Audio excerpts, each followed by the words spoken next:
So if this man was not a pastor and he was still married and did that with someone else's wife or someone who's not his wife, would it make it less a sin? Come again, come again. If this, let's imagine that this man is not a pastor, he's just a random man out there. Would it make it less a sin? Because it's Would it be less sinful than how we think it is now? because he's not a pastor, right? If he was not a pastor, would it be less a sin? And normally, I'm say yes, but sin is just sin, you know. Sin is the same thing in the eyes of God.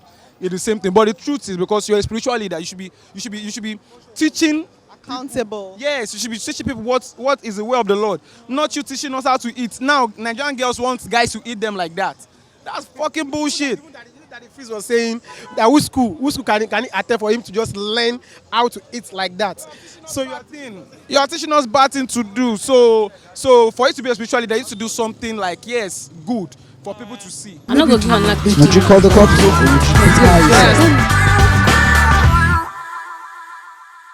What up, beautiful people? It is a beautiful Monday afternoon and we are on the streets of Lagos. It is time for that popular show that you like to log on to and be a part of. It is Vox Pop Live on Pulse TV. My name is Rachel Isaac. I am your girl, Ray. So today we're talking about how spiritual leaders in Nigeria have been involved in obscene acts. Now what I'm talking about is, we know how if it's not this pastor who is accused of raping someone today, is this pastor who has a sex tape that is trending, or it's another imam who has a place where they have sex slaves tied and used for all sorts, or is a teacher or a lecturer who is accused for being a child or a female molester. You guys know what I'm talking about regarding the sex for grade scandal, that hit Unilag University of Lagos recently. So now we're asking, what do you guys think is responsible for the religion decay in Nigeria? Or is it really a religion thing? Do you think that these guys should be blamed? So now we're saying the fact that they are men, should they be excused because they are humans? Or should they not be excused because they're supposed to be pastors and leaders and they have people following them? So these are the questions we're asking on the streets today. One word to how you felt after seeing the video, what would the word be? The way I was shocked, let's say shocked. The guy is crazy. You? He's a good eater. messed up. Actually, not shocked. How does this make you feel? What do you think the problem is? Gone. Kilo shele gone. The problem basically is just in Christianity. That just is Christianity. But it's not just a thing with pastors, though. They are imams too. No, we're not even anything about imam. I'm a Christian, though, but we are not anything about imam. Everything now is about church, Christianity. Do when they buy jets, all this stuff about Nigerian pastors. They are really sick. Okay. They are really sick. So it's from one pastor to another pastor, from another pastor to another pastor. Pastor Fatoye, blah blah blah. Everything is about pastor for now. So just Christianity that have the problem in Nigeria. Christianity we have. So what do you think? Normally, I would say we are the church, so I'm saying the church has the problem. The problem is coming from the church, and the spiritual leaders are. Most of the spiritual leaders we have now, they are not spiritual leaders, they are motivational speakers. They are motivational speakers. So, and when you know about motivational speakers, they give you lie. They give you lie, and what they don't do, they tell you they do it. And what they can't do, what they can achieve, they'll tell you. So these people are not spiritual leaders, they are motivational speakers to me. Okay. They are motivational speakers. So the problem is coming from we, the church ourselves, believing the bullshit they tell us, and we allow them to use us for this. They use us to buy private jets. That just it. But don't go that way. From my point of view, I think it has to do with the country itself. So we are in a, let me say we're in a time now that everybody is gearing towards making money and all that. So these pastors, they see, I think they use us as an opportunity now to get more members to themselves, and they know that that's what most people want. You understand? So they no longer preach salvation, they preach about money. And with money comes more problem, you understand? So I think we should all be careful with kind of churches we attend. So it's just should be focused on salvation, because salvation itself is a miracle on its own. Okay, so what you are saying is you should not blame the pastors, or what? I blame the pastors, okay, because number one, they are our shepherds. They're supposed to lead us to the promised land. They're supposed to lead us to God, not the other way around. We hear about pastors nowadays in rape scandals. I'm not judging those. God should not judge.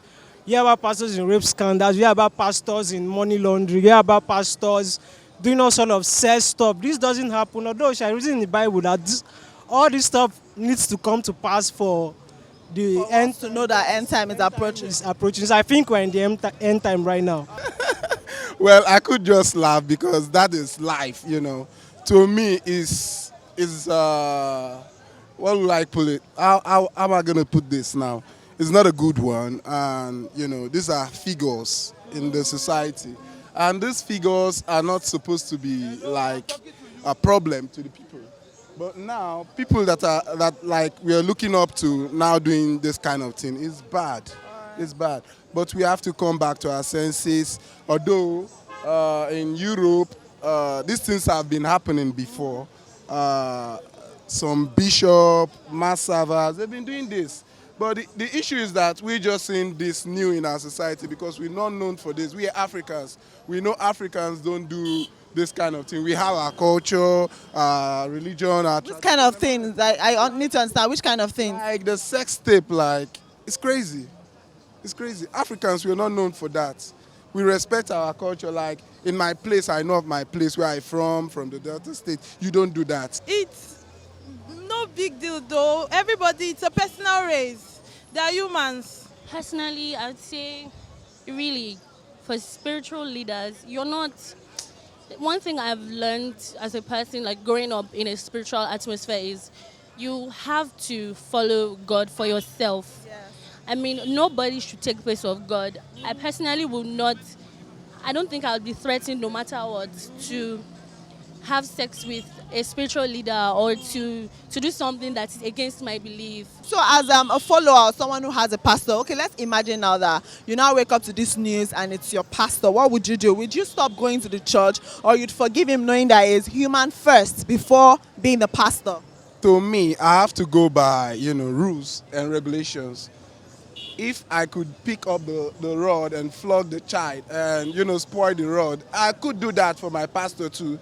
It will not be a sense because up there, they will not be like, you know, this man is a pastor, is not supposed to go to the fire or heaven or something, if that's where we're leading to. Okay, basically, me, normal, I don't have a pastor. That's just it. What do you have?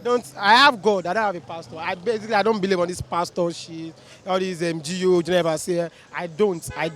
Because I believe I can also be a pastor. If I want to, and yes, even pastor, basically, the word of God is, I believe is, these white men writing blah, blah, blah, blah, blah. They don't want to tell you what you want to believe.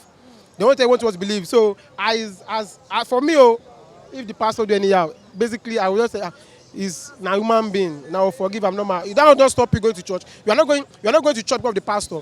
You are going to church because of you want to go and serve God. So you are serving God, not the pastor. So pastor wants to do his shit. That doesn't mean you're not going to church anymore. So And what do you think?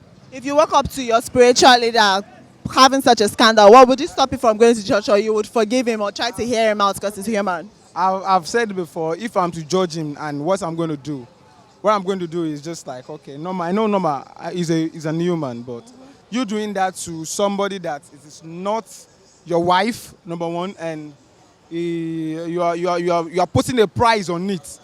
You are putting a price on it. That is the wrong part. That is the wrong part. You're putting a price on it. So you are human. You are free to, you know, normal. If you do it to your wife, you can, you know, but that person you are doing it to, and the person is very young, and it's not even your wife. First of all, as a broadcaster, I take your picture. I broadcast you first before anybody take it safe. I make sure I expose your works. I make sure I don't need to collect ransom because that's bad. I don't need to collect money, but I just need to do the best thing for me to do to just make you public. Well, first thing I know is nobody's perfect.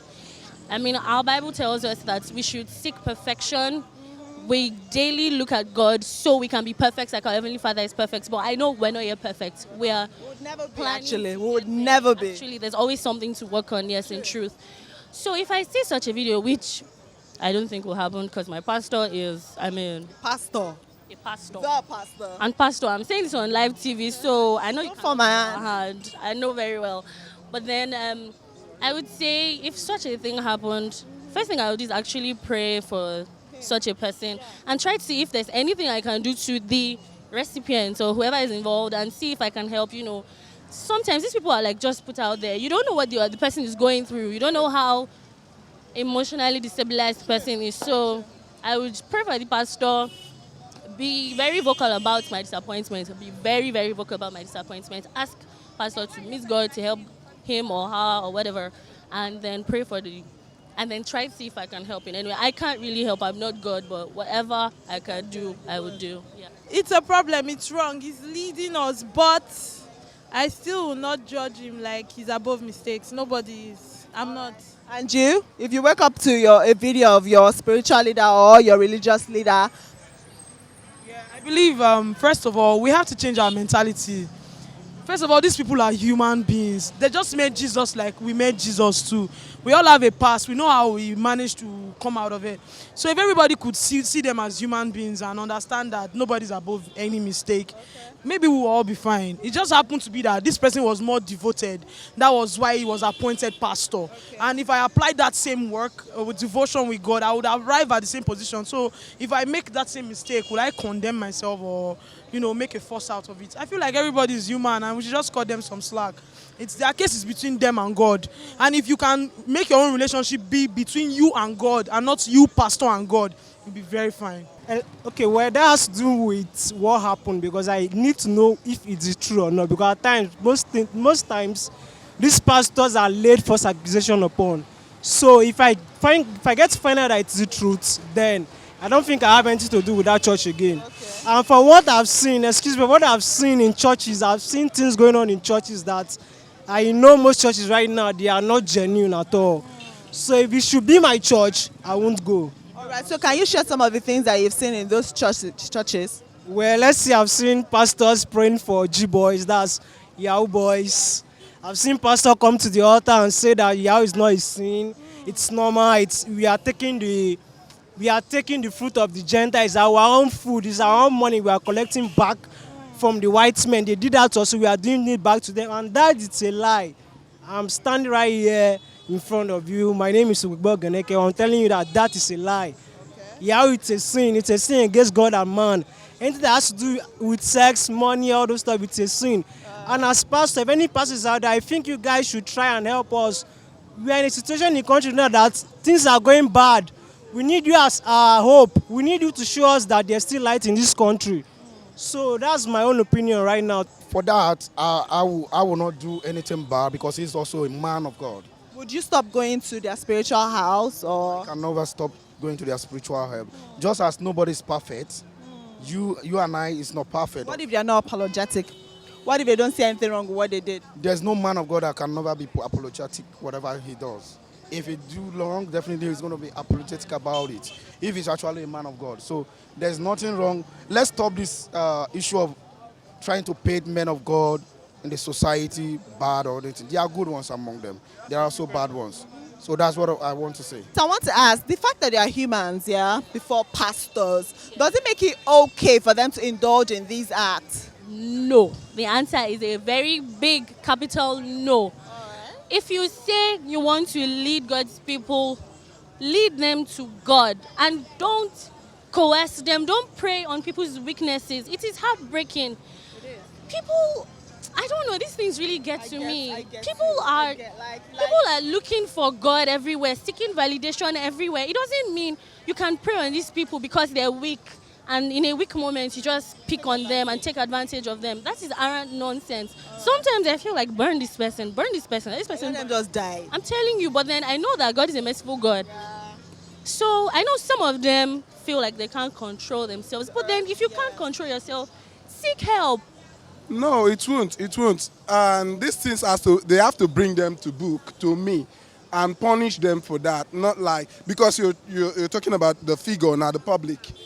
This person is a figure ruling some numbers of people, and it will give them this bad, thinking. Some people will think that's the right thing doing. Since our pastor is doing it, I can do it. No, it's not as if they're human. Everybody, you can also be a pastor. That's just it. Normal. There's no sense anymore, because in the life of Jesus Christ, I don't even see someone is living that kind of life now. No, because now this our generation, our era, we are very, very corrupt. So. They are human being like us also. Yes, they are human being like us. So there's no bad thing there like Pastor Wilson now. But the fact is that now that kind of stuff going online, is a bastard. But normally, if that kind of video is not online, you know the pastor, you will not know about it because they are normal human being. He can also do that for his wife. So all because it's not his wife, they said is the wife friend's daughter. That is I believe that is why they say he's a bastard. Blah blah blah. They're also human now. Now flesh. They not be the country the old pastor. No be lie. I'm not going to say it's a good thing because when you're a spiritual leader, you should do something spiritual. Eating woman, it there for Bible, I beg, get me ask. Shopping raw. Say shopping raw. You know, even the animal self, you haven't even the animal self. Wait, when Jesus the gathered disciples, you say one Jesus disciple eat woman, you never suck Bobby self, talk less of eating the woman. So guy, if I'm to judge you, first I'll give you 12 strokes first. I have to be honest with you. I don't like talking much about the spiritual leaders because I believe there are good guys out there. There are good people. Absolutely, absolutely. For the fact there are good people, they are also fake. We shouldn't tag the fake ones against the bad ones, against the good ones. So whatever happens around, men of God are still relevant. Imam, they are still relevant. So we still believe in them, and there are good ones among them. I will tell the fake ones to stop what they are doing, but the good ones to continue. That's my opinion about it. Whatever happens, whether sexual rape or whatever, it's all about, we just have to leave it up to them and God, because they are called men of God, not a man of man. So we are not the one to judge them. Do not forget that you can be a part of this conversation. Go in our comment section when this video is up and let us know what you think about what was said there. My name is Rachel Isaac. I am at Rachel Richie on Instagram, and I am signing out. Bye guys.